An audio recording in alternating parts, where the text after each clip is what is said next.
तो हम स्टार्ट करने वाले हैं आज का अपना टॉपिक फाइनेंशियल स्टेटमेंट्स। तो हम अपना बनाना सीखेंगे trading account and profit and loss account and balance sheet without adjustment का। बिल्कुल बेसिक क्वेश्चन है, सिंपल क्वेश्चन है, बस थोड़ा सा बड़ा क्वेश्चन है जिसमें हम ट्रेडिंग अकाउंट भी बनाएंगे, हम पीएनएल अकाउंट भी बनाएंगे और हम साथ में बनाएंगे बैलेंस शीट। तो चलिए शुरुआत करते हैं हम अपने क्वेश्चन से। From the following particulars prepare a trading and profit and loss account and balance sheet for the year ended 31st March 2017।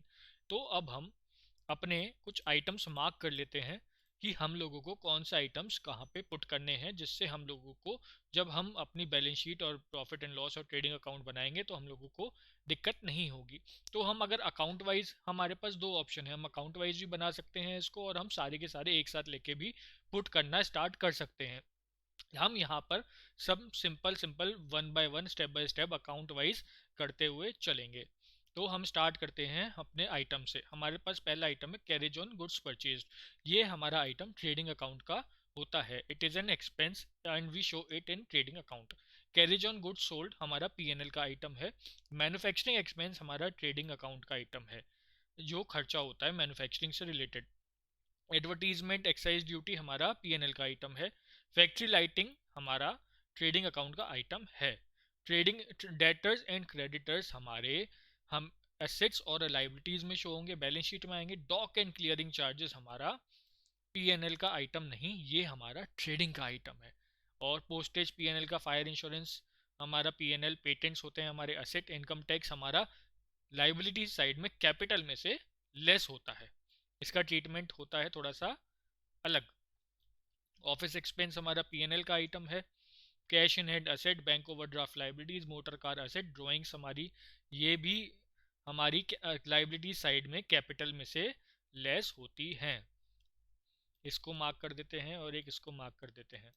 और audit fees expense, plant asset, repairs to plant expense होता है हमारा PNL में show होगा। Stock at the end ये हमारा asset होता है। परचेज हमारा पीएनएल का आइटम नहीं है, हमारा ट्रेडिंग का आइटम है। कमीशन ऑन परचेज भी हमारा ट्रेडिंग का आइटम है।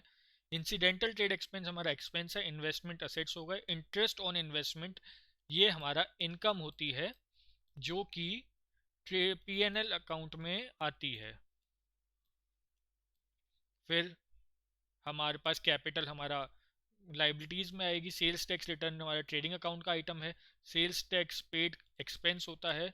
और डिस्काउंट अलाउड भी पीएनएल का आइटम है और डिस्काउंट ऑन परचेज भी पीएनएल का आइटम है। तो चलिए सबसे पहले शुरुआत करते हैं हम अपने ट्रेडिंग अकाउंट से। ट्रेडिंग अकाउंट में सबसे पहले तो टू ओपनिंग स्टॉक आता है, लेकिन ओपनिंग स्टॉक हमारे पास गिवन नहीं है, इसलिए हम यहाँ पे इसको शो नहीं करेंगे, लेकिन हम यहाँ पे मेंशन कर देते हैं। अब आएगा टू परचेज। परचेज हम परचेज को रिटर्न में से, जो हमने परचेज की है उसमें से हमने कुछ सामान वापस भी किया होगा, उसमें से हम रिटर्न को, जो मतलब जो हमने वापस किया है वो रिटर्न को लेस करने के बाद परचेज लेस रिटर्न का अमाउंट लिखेंगे 1,60,000 रुपीज़ का। उसके बाद हमारी आएगी कैरेज ऑन गुड्स परचेज्ड। वो आएगी हमारी 8,000 रुपीज़ की।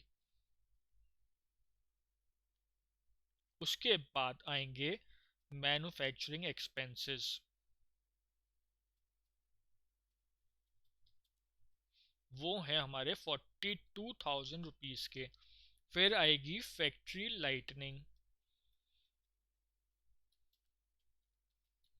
वो है हमारी 4,400 के। फिर डॉक एंड क्लियरिंग चार्जेस,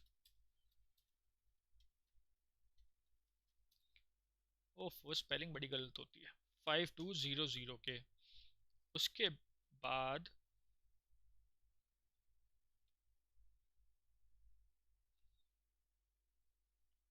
उसके बाद हमारे पास आएगा, अरे ये तो सारा का सारा हिल गया ओ तेरे की।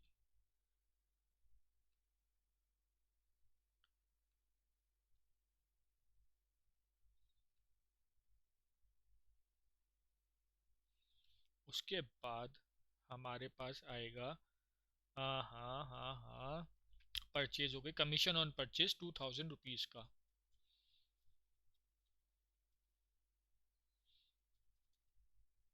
फिर हमारी आ जाएगी यहाँ पे सेल्स। सेल्स है हमारी 5,20,000 रुपीज़ की। उसके अलावा तो हमारे पास और कोई आइटम आएगा नहीं। तो हमारे पास जो है सेल्स हमने ज़्यादा की हैं और हमारे पास आएगा प्रॉफिट। तो ये आएगा ग्रॉस प्रॉफिट। ये हुआ हमारा टोटल 221,600 का -5,20,000। ये हुआ हमारा फिर ग्रॉस प्रॉफिट 298,400 का। टोटल हुआ 5,20,000। अब हमको ग्रॉस प्रॉफिट करना है BD। हमने कर दिया ग्रॉस प्रॉफिट BD। अब हम लोगों को अपने बाकी आइटम्स को पोस्टिंग करनी है जो हमारे PNL के आइटम्स बचे हैं। अब हमारे PNL में सबसे पहले तो आ जाएगा कैरेज ऑन गुड्स सोल्ड। वो हुआ हमारा 3,500 का। फिर आएगा एडवर्टीजमेंट। एडवर्टीजमेंट है हमारा 7,000 रुपीज़ का। फिर एक्साइज ड्यूटी 6,000 रुपीज़ की।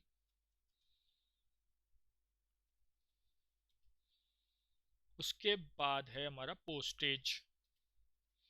पोस्टेज एंड टेलीग्राम है हमारा 800 रुपीज़ का। फिर fire insurance premium. Fire insurance premium हमारे को गिवन है 3,600 का।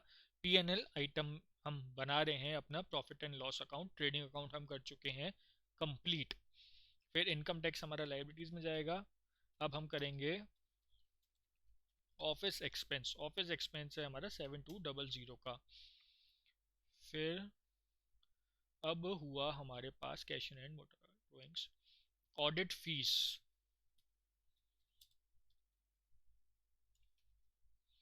ऑडिट फीस है 2,700 की। रिपेयर्स टू प्लांट है 2,200 का। उसके बाद इंसिडेंटल ट्रेड एक्सपेंस 3,200 रुपीज़ के।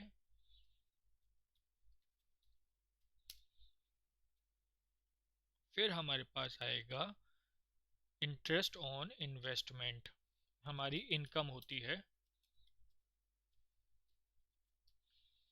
ये आई हमारी इंटरेस्ट ऑन इन्वेस्टमेंट 4,500 रुपीज़ की। और फिर हमारे को सेल्स टैक्स हमने कर दिया पे।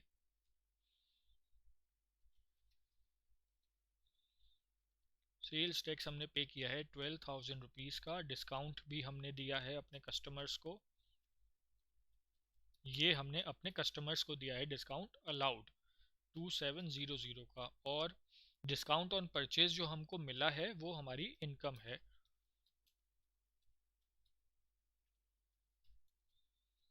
डिस्काउंट ऑन परचेज हमको मिली है 3,400 की। तो अब हमने सारे के सारे आइटम्स लगता है मुझे हमने पुट कर दिए हैं प्रॉफिट एंड लॉस के। तो हम लोग अपना PNL में प्रॉफिट निकाल लेंगे। तो अब आप हम लोग करेंगे कैलकुलेशंस। 306,300 माइनस 50,900। हमारा नेट प्रॉफिट आया 255,400 का नेट प्रॉफिट। अब हम लोग अपने जल्दी से बैलेंस शीट के आइटम्स को कर लेते हैं मार्क, क्योंकि हमने अपना PNL अकाउंट भी बना लिया, हमने अपना ट्रेडिंग अकाउंट भी बना लिया। हमारे आइटम्स रह गए हैं सिर्फ और सिर्फ बैलेंस शीट के। तो एक तो डेटर्स है हमारा, एक क्रेडिटर्स है हमारा, एक पेटेंट्स भी हमारा PNL बैलेंस शीट का आइटम है। Cash in hand, bank overdraft, motor car, plant, stock at the end,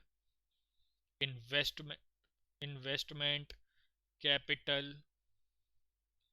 बस इतने आइटम्स हम लोग अपनी बैलेंस शीट में पुट कर देंगे तो हमारी बैलेंस शीट हो जाएगी complete.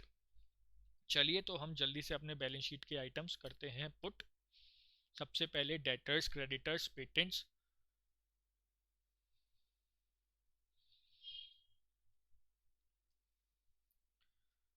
Creditors capital, net profit, drawings, income tax, वो तेरे की बैंक, ओडी। फिर यहाँ पे हमारे पास प्लांट है, मोटर कार है, हमारे पास इन्वेस्टमेंट्स हैं, हमारे पास स्टॉक है, कैश इन हैंड है, डेटर्स हैं। इतने आइटम हमारे पास हैंगे। तो अब हम लोग इन लोगों की जल्दी से करेंगे पोस्टिंग।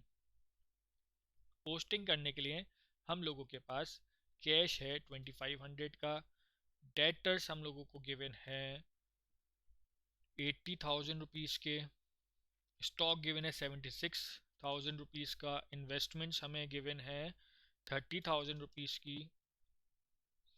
उसके बाद कैश इन हैंड हो गया, डेटर्स हो गया, मोटर कार हमें गिवन है 60,000 रुपीज़ की, और फिर प्लांट हम लोगों को गिवन है 153,900 का। कैपिटल हमें गिवन है 1 लाख रुपीज़ की। नेट प्रॉफिट हमने अभी निकाला 255,400 का। ड्राइंग्स हमारे पास हैं 8,000 रुपीज़ की। इनकम टैक्स हमारे पास है 24,000 रुपीज़ का। ये हम कर देंगे सब माइनस। क्रेडिटर्स हमको दिए हुए हैं 61,000 रुपीज़ के, और बैंक ओडी है 30,000 रुपीज़ का। तो इनका हुआ टोटल 323,400 का, 323,400 का। और फिर इन तीनों का हुआ हमारा 4144,400। अब हमारा बैलेंस शीट टैली होगी कि नहीं होगी? हमने सब कुछ ठीक करा होगा तो हमारी बैलेंस शीट टैली होगी। हमने अगर कुछ भी गलती कर दी होगी तो हमारी बैलेंस शीट टैली नहीं होगी। देखा, हमारी बैलेंस शीट टैली नहीं हुई। हमने कोई ना कोई आइटम अपना छोड़ दिया। हमने छोड़ा है पेटेंट्स। हाँ, मैं कह रहा था ना, हमारा अगर क्वेश्चन हमको चेक करना है कि हमारा क्वेश्चन बिल्कुल ठीक हुआ है तो हम लोगों को अपनी बैलेंस शीट को टैली करा लेना है। अगर हमारी बैलेंस शीट टैली हो गई तो इसका मतलब हमने करा है क्वेश्चन बिल्कुल ठीक। और अगर हमारी बैलेंस शीट टैली नहीं हुई तो हमने क्वेश्चन को करा है गलत। या तो हमारी होगी कोई ना कोई एरर, या फिर हमने छोड़ दिया होगा कोई ना कोई आइटम। इस तरीके से हमारा क्वेश्चन हो गया बिल्कुल कंप्लीट। और अगर आप लोगों को कोई भी दिक्कत हो तो आप लोग मुझसे बिल्कुल पूछ सकते हैं। Thank you.